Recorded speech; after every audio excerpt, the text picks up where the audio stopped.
दोस्तों, हर किसी के जीवन में कोई ना कोई ऐसी घटना ज़रूर होती है जिसे वो अपने जीवन में सबसे बुरा मानता है। लेकिन किसी न किसी रूप में कोई ना कोई हमेशा उन परिस्थितियों में मदद के लिए पहुंच ही जाता है। मैं आज आप लोगों के सामने एक ऐसी ही घटना का उल्लेख करने जा रहा हूँ। ये घटना मेरी मौसी के बेटे, जिनका नाम अजय है, उनके साथ घटी थी। वो मेरे बड़े भाई हैं और ये घटना भी काफ़ी पहले की है, जब वो करीब 8 साल के रहे होंगे। तब मौसी कानपुर मेडिकल कॉलेज के पास हेलेट में रहती थी। भैया के दादाजी काफ़ी जाने माने इंसान थे। वहाँ की अच्छी खासी हस्तियों में उनका नाम था। आज़ाद मैगजीन कॉर्नर के नाम से उनकी किताबों की अच्छी खासी दुकान थी और न्यूज़पेपर के कानपुर में सबसे बड़े हॉकर थे। उनका नाम कुछ और ही था, मगर वहाँ सब उन्हें आज़ाद के नाम से जानते थे। आज़ाद के नाम से प्रसिद्ध वो व्यक्ति अपनेपन, उदारता और सौम्य व्यवहार की परिभाषा थे। मैं भी उन्हें दादाजी कहा करता था और वो भी मुझे उतना ही प्यार करते थे जितना कि अपने पोतों को करते थे। हैलेट में रहने के कारण वो लोग कानपुर मेडिकल कॉलेज के बहुत पास रहते थे। अजय भैया और उनके बड़े भाई अक्सर मेडिकल कॉलेज के पार्क और बगीचों में खेलने जाया करते थे। वहाँ के लोगों के साथ अच्छे व्यवहार की वजह से उन्हें कभी कोई मना नहीं करता था। रोज के जैसे ही दिन चल रहे थे और दिवाली आने को थी और बच्चों की छुट्टियां चल रही थी। दोनों भैया उस दिन साइकिल से खेल रहे थे।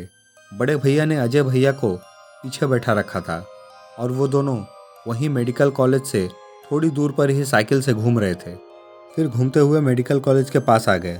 वहाँ पर बड़े भैया साइकिल से उतर गए और वहाँ के एक अंकल, जो कि पहचान के थे, उनसे कुछ बात करने लगे।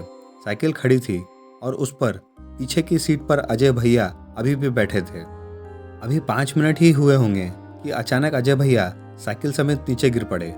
वो अंकल और बड़े भैया उनके पास आए, उन्हें उठाया, मगर वो बेहोश हो चुके थे। दोनों ने सोचा शायद संतुलन खोने की वजह से गिर गया होगा और वो उन्हें उठाकर घर ले आए।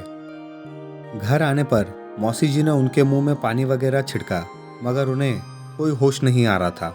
अचानक उनकी सांसें उखड़ने लगी और वो लंबी लंबी सांसें लेने लगे। अजय, अजय। सब आसपास उन्हें उनके नाम से बुलाते जा रहे थे, मगर उनकी तरफ से कोई भी जवाब नहीं आ रहा था और आंखें भी नहीं खुल रही थी। मेडिकल कॉलेज पास में ही था, इसलिए बिना देर किए वहाँ मौजूद सब लोग अंकल, मौसी, मौसा जी, भैया को लेकर सीधा इमरजेंसी वार्ड में पहुँचे।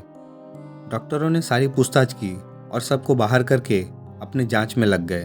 सर पर कोई चोट नहीं थी, ना ही शरीर पर छोटी खरोंचों के सिवा कोई बड़ा जख्म दिखा। सांसें फिर से उखड़ने लगी। डॉक्टर ने ऑक्सीजन देके मास्क लगा दिया।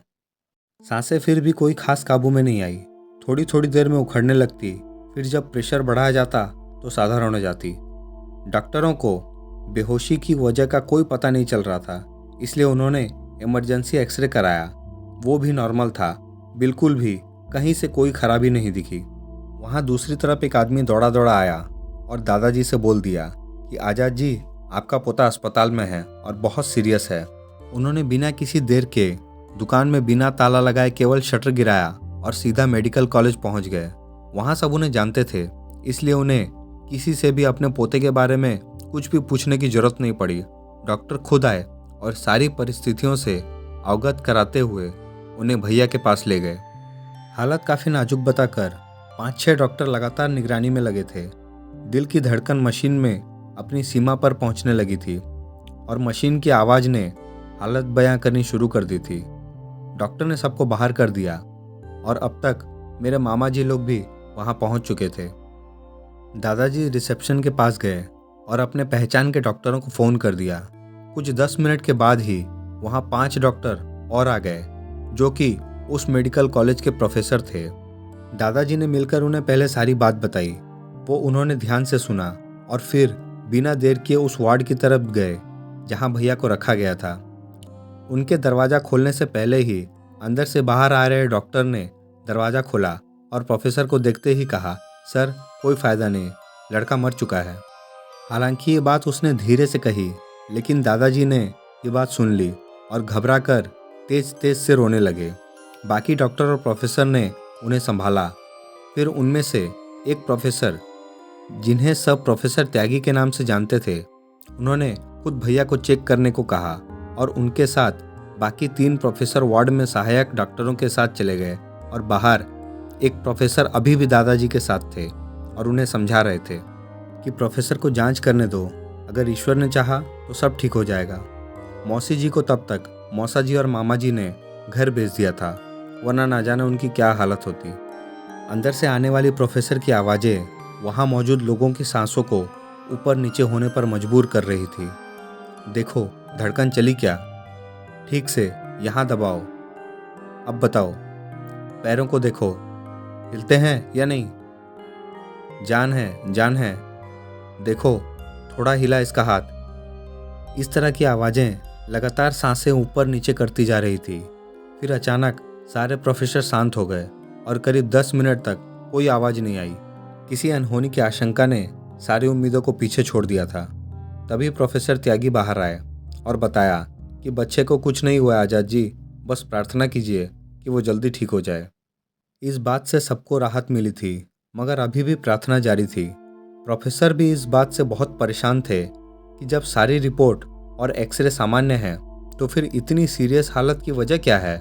फिलहाल प्रोफेसर उनकी निगरानी में लगे हुए थे और आनन फानन में कई एक्सरे दोबारा करवा लिए थे। उन्होंने ये बात मामा जी और मौसा जी को भी कही कि हम अभी सिर्फ जो परेशानी आ रही है उसी का इलाज कर रहे हैं, मगर इस बेहोशी और इस हालत की जड़ हमें अभी नहीं मिल रही है।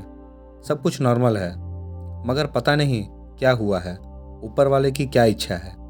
अब सब कुछ ऊपर वाले पर ही छोड़कर बैठ गए थे। घबराहट और बेचैनी ने दिमाग का चलना भी रोक दिया था। किसी की समझ में नहीं आ रहा था कि क्या किया जाए और किसके पास जाएं। रात होने लगी थी, मगर भूख प्यास से बेखबर दादाजी, मौसा जी और मामा जी हॉस्पिटल में ही जमे हुए थे। मोबाइल का तब जमाना नहीं था, इसलिए रिश्तेदारों में ये बात धीरे धीरे फैल रही थी। रात गहराती जा रही थी। घर से आया हुआ खाना जस का तस रखा था, मगर किसी का खाने का मन नहीं था। फिर दादाजी को घर भेज मामा जी और मौसा जी केवल हॉस्पिटल में रुके थे और आईसीयू में भर्ती भैया की समय समय पर खबर ले रहे थे। भैया की हालत वैसे ही बनी हुई थी, कोई होश नहीं था उन्हें। रात के करीब 1 बजे मामा जी सिगरेट पीने के लिए बाहर गए। वो सिगरेट पीते हुए टहल रहे थे और ये सोच रहे थे कि न जाने क्या होने वाला है और क्या हो सकता है। तभी पीछे से आवाज़ आई, काका भैया नमस्कार। मामा जी ने पीछे मुड़कर देखा और बिना मुस्कुराए आवाज़ दिया, अरे मनीलाल, कैसे हो? हम तो ठीक है, आप बताइए, इतनी रात को और यहाँ कैसे? उन्होंने मामा जी से पूछा। मामा जी ने शुरू से आखिरी तक सारी बातें बताई। इतना सब कुछ हो गया और हमें बताया भी नहीं, हम तो यहीं हैं ड्यूटी पर पीछे मुर्दा घर में। उन्होंने मामा जी की परेशानी को समझते हुए कहा, क्या बताएं भैया, सुबह से तो खाने पीने का भी होश नहीं है।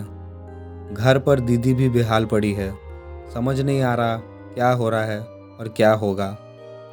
मामा जी ने अपना हमदर्द समझकर अपना सारा दुख नम आंखों से उनके सामने रख दिया। भैया परेशान ना हो, बस 3 घंटे और रुक जाओ, सवेरा होते ही बस हम अपना झोला ले आएं, फिर देखते हैं कहीं कोई और बात तो नहीं।